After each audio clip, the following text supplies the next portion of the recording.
Hi guys! For today's video nga ay may panibago na naman akong gagawin! At ang video nga ito ay magbabalot ako ng regalo. At ang regalo na ito ay ibibigay ko sa mga tatlo kong mga kapatid. Kaya naman, umpisahan na natin. Let's go! Uy! At ito nga yung mga regalo na ibibigay ko sa mga kapatid ko. Para sa babae kong kapatid, ito yung regalo na binili ko sa kanya. It is a baby bra. Wow. Baby bra yung binili ko sa kanya kasi napapansin ko is parang nagdadalaga na siya. Kaya kailangan na niyang magsuot ng baby bra. Ayan. Kaya ito yung regalo na ibibigay ko sa kanya. At sa dalawa ko namang kapatid na lalaki, ang regalo na ibibigay ko sa kanilang dalawa ay ito, shorts. Kaya bumili ako ng tatlong shorts.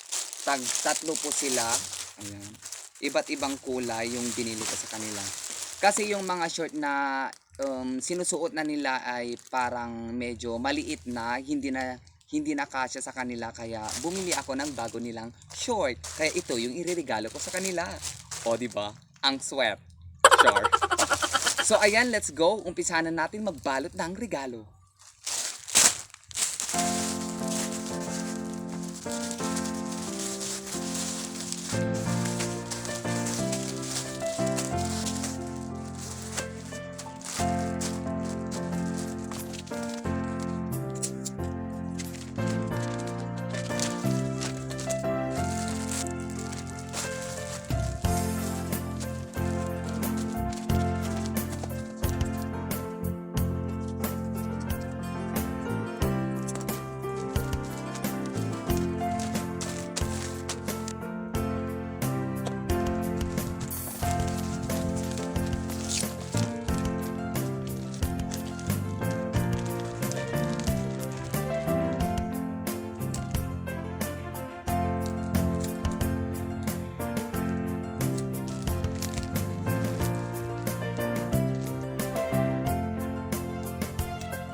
So ayan guys, natapos na nating ibalot yung isa. Kaya meron pang dalawa nating ibabalot na regalo.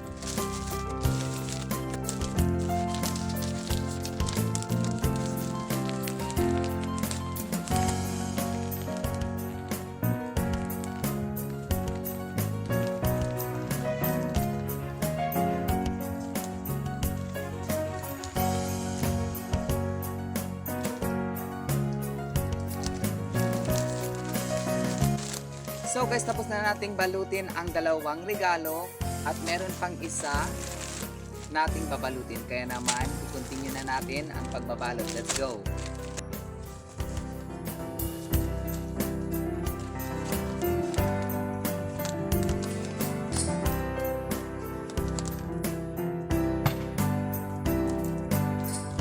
At so ayun guys, tapos na nga akong magbalot ng regalo. I'm done! At ayan, medyo nahirapan nga akong magbalot ng regalo. Itong dalawang ito, medyo nahirapan ako kasi hindi ko alam kung maganda yung pagkakabalot, pero at least natapos na natin magbalot ng regalo. Ayan. Parang niroll ko na lang yung regalo na ito. Medyo maliit kasi siya, kaya ganito yung ginawa ko. Niroll-roll ko na lang siya. Alam nyo ba kung bakit ko sila bibigyan ng regalo? Kasi hindi pa silang nakakatanggap ng regalo na galing sa akin. Sa aming mga panganay, hindi pa namin binibigyan yung mga tatlo naming mga kapatid na maliliit na regalo. Ang dami nang nagdaan na Pasko, pero never pa silang nakatanggap na regalo na galing sa amin.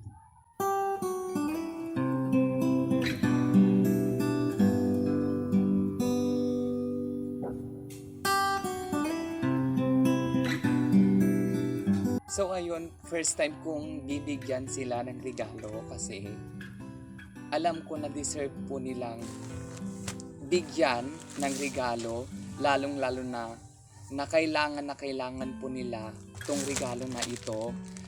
Palagi nilang sinasabi sa akin na, Kuya, kahit short man lang, kahit ganito man lang, pero di ko mabigay-bigay. Kasi nung araw na humihingi sila sa akin, wala pa akong trabaho noon kasi naghahanap pa ako. nung nakahanap na ako, nakakapag-ipon naman na ako. Kaya ito, yung hiling nila ay natupad ko na at nabili ko na at ibibigay ko na sa kanila yung hiniling nila sa akin. At ayan, bukas nga ay ibibigay ko sa kanila tong regalo ko sa kanila. Kaya may part 2 tong video na ito. Tomorrow is December 25, kaya Merry Christmas po sa inyong lahat. Just love, spread love, love your neighbors, love your family, and love yourself. Ayan. At this is the end of my video. If you enjoy watching, please give me a thumbs up, share, follow for more updates. Maraming salamat and Merry Christmas! Bye-bye!